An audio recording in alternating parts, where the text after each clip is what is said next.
Hello and welcome to Twisdon360 Politics Unplugged from Kowa Podcast. Gaza's Starvation Siege, Nigeria's Political Illusions, the Corbyn Sultana Coalition, Alliance of Hope, Your Party UK. This episode of Twisdon360 Politics Unplugged from Kowa Podcast charts bold, uncompromising arc from Gaza's genocide to grassroots resistance in the UK, with an unflinching look at Nigeria's local political theater mid-show. Segment 1, Genocide, Televised, Gaza is starving, collapsing and crying for justice. We unpack the drone terror, mass painting and Western complicity enabling this unfolding genocide. Mid-show segment, local KowaGlocalTrend, raw robust of political clarity on Nigeria's headlines, Kwankwaso's opportunism, APC's empty reshuffles, and internal road of Kwankwasiyya movement. Your party, Jeremy Corbyn's return with a new movement rooted in conscience, not cooperation. In the ashes of betrayal, can a moral political pulse rise again? This is not commentary, it is clarity from the front line to the pit. We speak for the silence. This is Twisdon360 Politics Unplugged.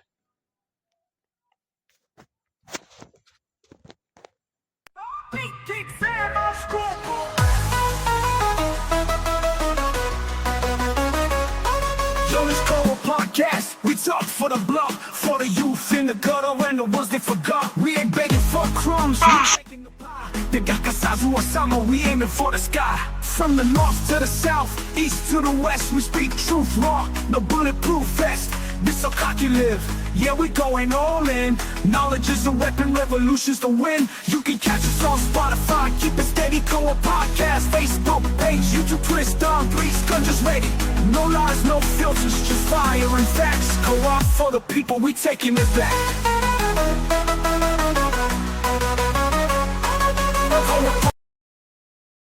Yes. So we continue from the segment. Today's episode is gonna begin from Twisdon360X Outline X Twisdon360 series posted on our social media handles, Kowa Podcast and Twisdon360. So, genocide, televised, starvation, painting and drone terror in Gaza. They are not hiding. This is not war. This is not chaos. This is genocide, calculated, high-tech and live streamed to the world. The Gaza Strip is no longer just a war zone. It is deliberate theater of extermination built brick by brick with Western weapons and Western silence. Precisely designed mass starvation put has become contraband. Water is a weapon. Aid is bait. Israel has turned the basic elements of life into tools of genocide. Trucks are blocked, convoys are bombed, bakeries are shelled. The World Food Programme says over 90% of Gazans are barely surviving on a single meal a day, or none at all. UNICEF confirms the complete collapse of food system. The United Nations now warns this is the most intense hunger crisis on earth. Reuters reports 15 deaths from starvation in a single day, among them children and baby too weak to cry. Parents are pouring salt water down their children's throat while others chew lips and grass. This is not collateral damage. This is design. This is farming by design, like a video game. The drone never leaves. It hovers, we run, it follows, then it kills. A survivor in Rafah. Israeli drones modified with grenade tech are being used not just for military targeting but for civilian terror. The drones stalk streets, linger over 8 lines, and fire on homes, cars and crowds. What begins as surveillance has morphed into a digital exterminator, and the detachment is part of the horror.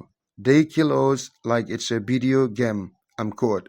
This isn't defense. This is a psychological warfare engineered for maximum pain. The witnesses are painting. I'm droning in hunger, trembling in exhaustion, and resisting the panting that follows me every moment. Gaza is dying and we die with it. I'm quote Anas al-Sharif, Al Jazeera Gaza-based journalist. Anas al-Sharif hasn't stopped reporting even as his body begins to collapse, his words shaking with exhaustion echo the wider truth.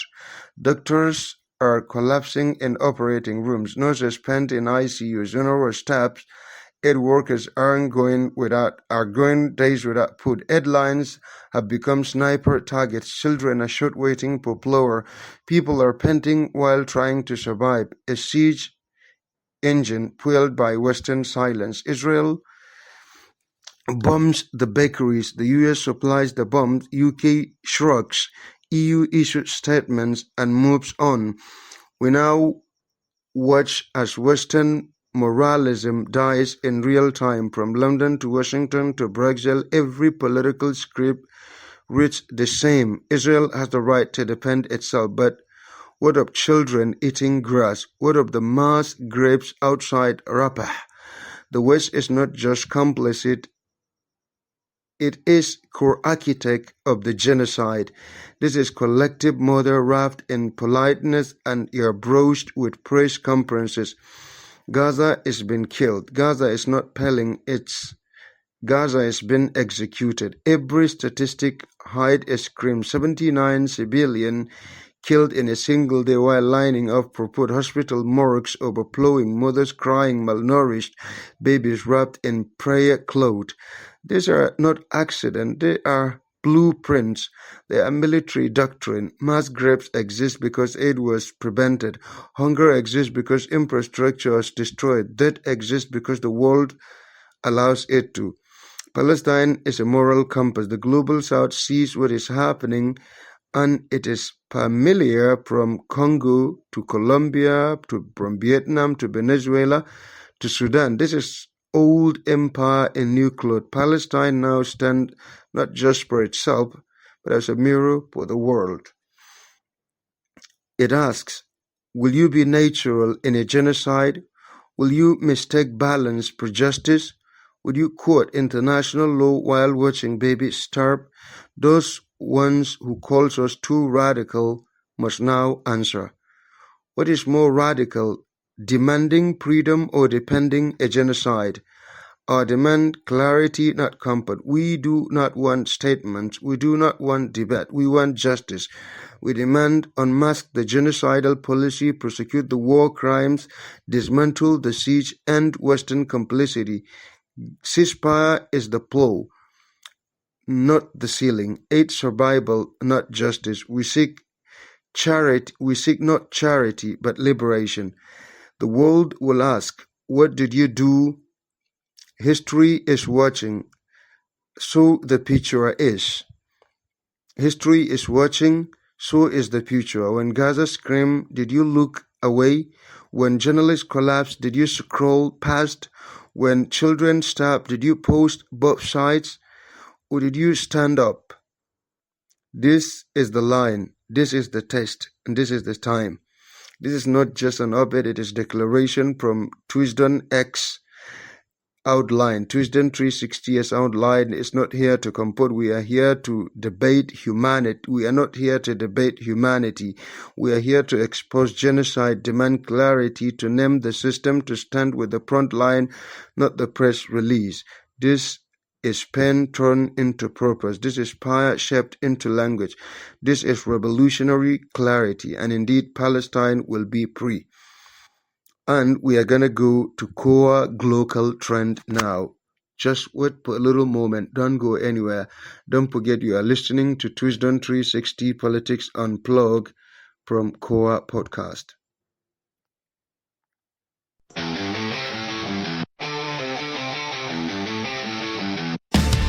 got the wires set up the screen.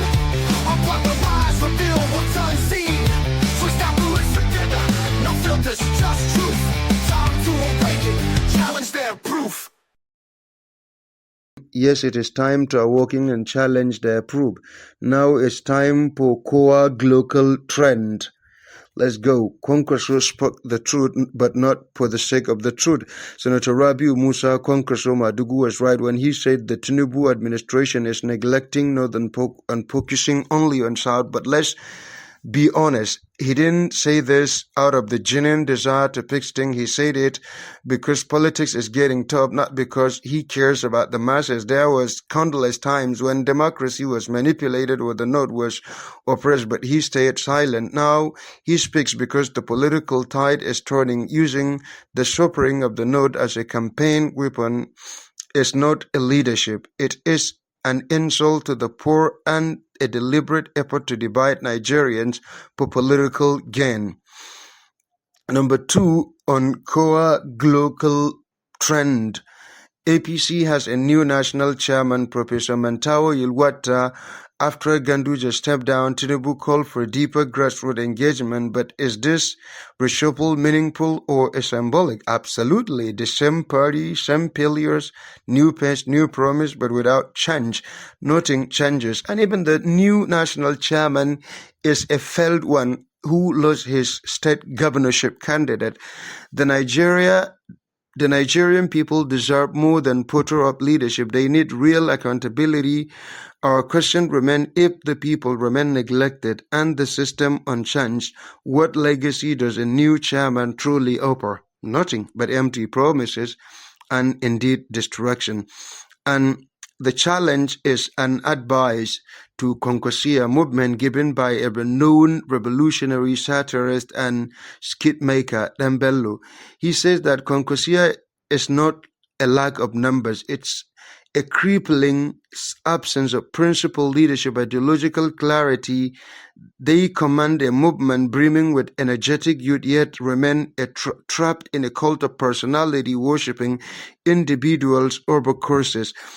Kwankwasiyya once stood on a promise of lifting the poor, restoring dignity, and breaking the chains of poverty. Now it's become the festivity of slogans and personality politics. Question the narrative and you are labeled disloyal. Raise a concern and you become the enemy of progress.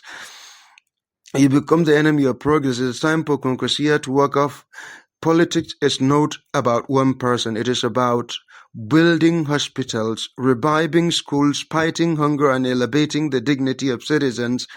If the citizen truly awakens, it will see the structure it has become suffocates its potential. What they consider freedom now is only shackles by another name, as Dr. Bello Galadanchi, aka Dan Bello, put it, I'm quote, if revolution stop being about movement and become centered on one man, then it is just parade, not progress, unquote. After delivering constructive warning, the backlash followed swiftly. Threat, insult, derision. The advice was clear: withdraw your words within 24 hours or face level 1 consequences when that deadline expires. Dambello dropped a bombshell video evidence exposing corrupt agro-climatic resilience project in Kano that is siphoning hundreds of millions on phantom initiatives. This is the kind truth Kwankwasiyya cannot suppress. The masses decide whether they follow the principle or personalities. This is exactly our moment. Generation must cease when revelations meets resistance and political truth is weaponized.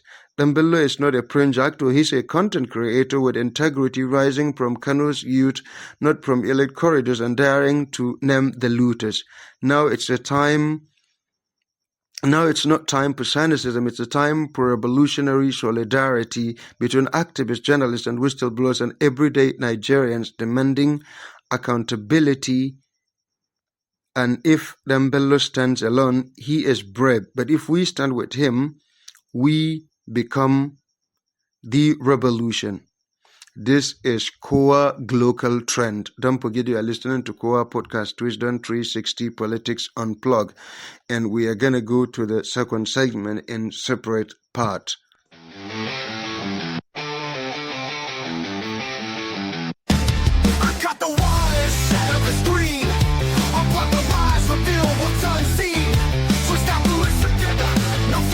Just truth.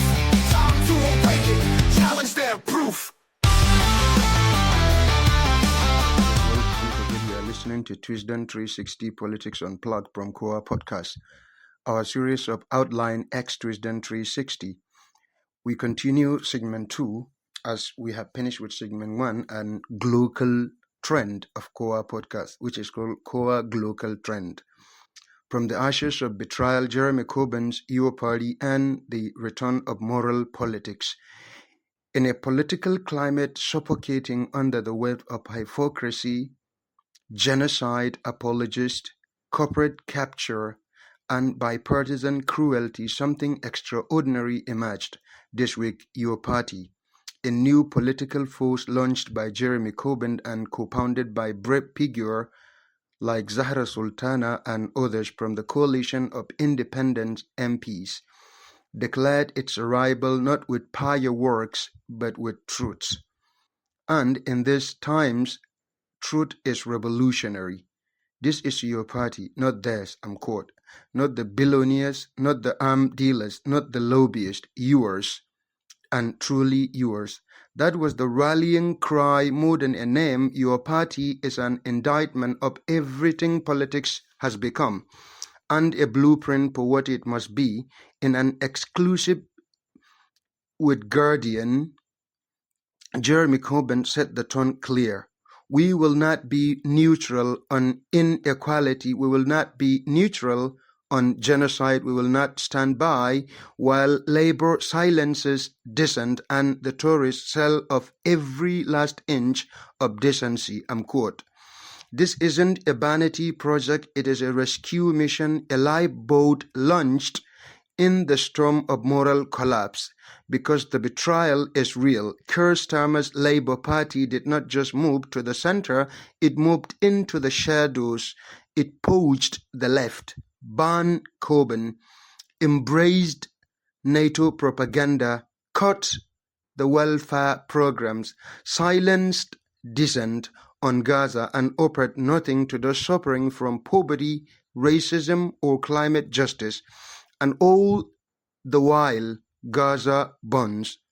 As bombs rain down and hunger spreads like wildfire in the besieged strip, the UK political establishment is silent. Worse, a complicit in the genocide. But in the ruins, voices still rise. According to Anas al-Sharif, Al Jazeera journalist who have been consistently reporting from the Gaza Strip, one of the remaining journalists that wasn't killed by the Israeli genocidal war machine, posted a haunting message this week. We've not stopped reporting from Gaza, but now we are fainting from hunger. Our bonds are thin, the world does not see, but we are still here. Unquote. This is what your party refuses to ignore. While MPs in Westminster debate the semantics of ceasefire, children are starving to death. An entire people is being erased live. Only a handful of voices like Corbyn, Sultana, Aspana Begum, and some grassroots activists dare to shout when others whisper. Your party is more than a British political move. It is a moral intervention in an age of calculated cowardice. For many of us across Africa and the Arab world, global souths, Jeremy Corbyn has never just been former Labour leader. He is a beacon, a truth teller, a man who stood with Palestine when others cashed checks from lobbyists, a man who stood for global south while others silent. He was mocked for his honesty. He was mocked for his honesty, hated for his fees. You don't forget that he has a charity or an organization called Peace and Justice Project. So the man is not just a party leader in England, he is a moral monument. He was mocked for his honesty, hated for his peace, punished for his principle, and yet he did not kneel, and he would never. He did not kneel and submitted to the smear campaigns, and indeed name calling against him. He's been called all sorts of names. A stooge for Russia because of him calling for peace in Ukraine. And in the Middle East war, he was called all sorts of names among terrorist sympathizer and a stooge for Iran, which are all lies and smear campaigns. At a time when Western leaders bow before apartheid and wrap themselves in silence while Gaza starves, Jeremy Corbyn speaks. Now, there is one problem. It's not having this political party that is the problem, but it's a kind of divided and fragmented left. We know a fragmented left is a powerless left. There is a powerful energy rising from the creation of this party, not only in England, but all over the world. After years of betrayal and sabotage within the Labour and the brutal smearing of Corbynism, many progressives have begun to build anew from the grassroots of now with your party on the horizon and the Green Party increasingly drawing support from disillusioned Labour voters and some moderate Tories. We are witnessing a historic moment of possibility, but also of a peril. It is perilous because while the Tories plunder, the Labour slides into a hollow centrist shell under Starmer, there is a still major threat, a fragmented left vote that could kill any chance of real change. The danger is not imaginary. We have seen it before in the UK, across Europe, and in the global south. When left-leaning parties divide and compete instead of collaborating, they don't just lose votes. They hand power to the very forces we are fighting, a reactionary process.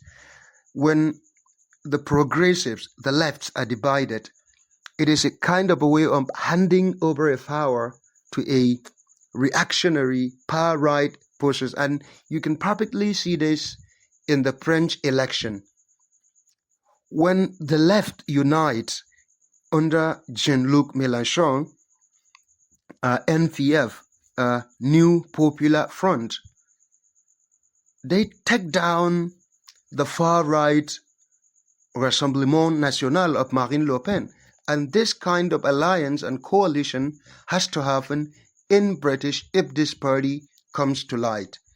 Owen Jones, one of the clearest voices on this issue, has warned about this repeatedly. While he left Labour to join the Greens, he hasn't done so blindly. He has constantly stressed the need for electoral alliances between the Greens and any progressive pose. He especially one like your party if it truly emerges as a socialist democratic alternative. We can't afford to split and cannibalize each other.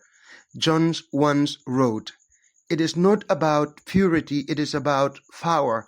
If the left wants to win, it has to learn to work together," unquote, according to Owen Jones. And he's absolutely right. It is not about which logo is greener or which candidate is more ideologically pristine. It is about whether families can afford food, whether migrants are safe, whether genocide in Gaza does not continue, whether Gaza and Palestine is free, and whether workers get dignity.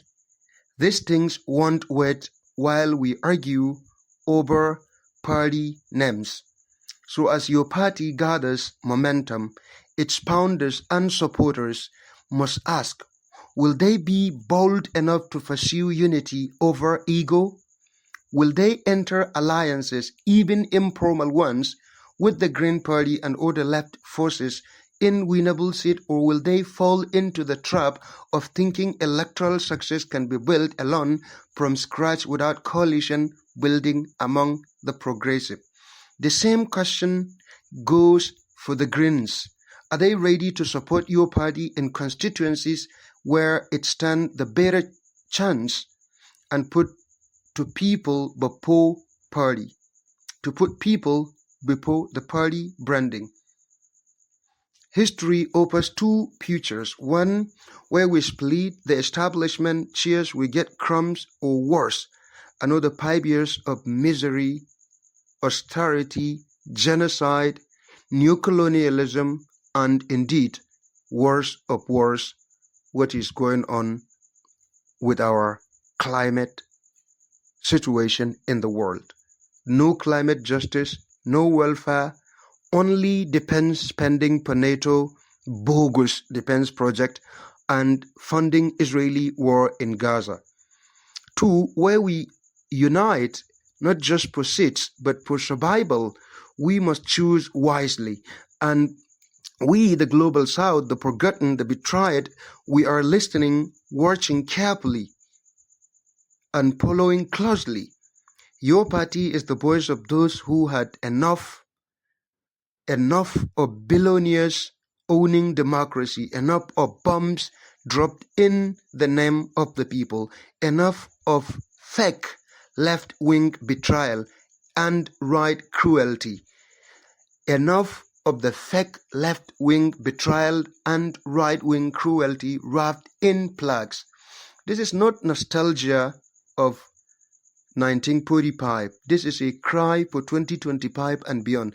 This is the unfinished business of the people's struggle inside and outside the UK, Europe, and indeed wider world and global south. If nurtured, protected from sabotage, and rooted in mass mobilization, your party may become the most transformative British political force since the birth of the NHS, but only if it dares to remain honest, uncompromising, ungrounded in the suffering of ordinary people everywhere. Because in the world, history will ask, when the world was burning, did you choose comfort or conscience? Did you chase power or protect the powerless? Corbyn chose courage. Let's not let it be in vain. And indeed, he chose courage. And let's not let it be in vain. And indeed, one of the eye-opening and mind-opening in the liberation journey and movement is Corbynism in the UK, and also a DM25, as we talk about it when we are citing directly our editorial guideline. We talk about global progressive movements from Europe, UK, and US, and indeed global souths like Sri Lanka, a Marxist party coming to win an election, and also a revolution in Bangladesh that toppled the brutal Sheikh Hasina regime, and also a Kenyan protest and student encampment, and all the movements around the world that are pro-people, pro-workers, and also climate justice movement, and now the Palestine action movement is really embracing and really encouraging. Thank you. This is Twisdon360 Politics Unplugged from Kowa Podcast. See you next time. Today's program talks about 3 issues. One is a starvation in Gaza. The second is newly featured mid-segment program called KowaGlocalTrend, which is short form of Kowa Podcast Global Local Trend. So you would be able to enjoy it and continue to follow us. If you didn't like us on Facebook, Instagram, Twitter, X, YouTube, Spotify, Speaker Up, you can now go quickly, like, share, and subscribe, follow, comment, and indeed, this is not just a podcast, it is resistance and a revolutionary clarity. It is a media that stands for the people, many people, not just the few. This is Kowa Podcast, voice of the many, not just the few. See you next time.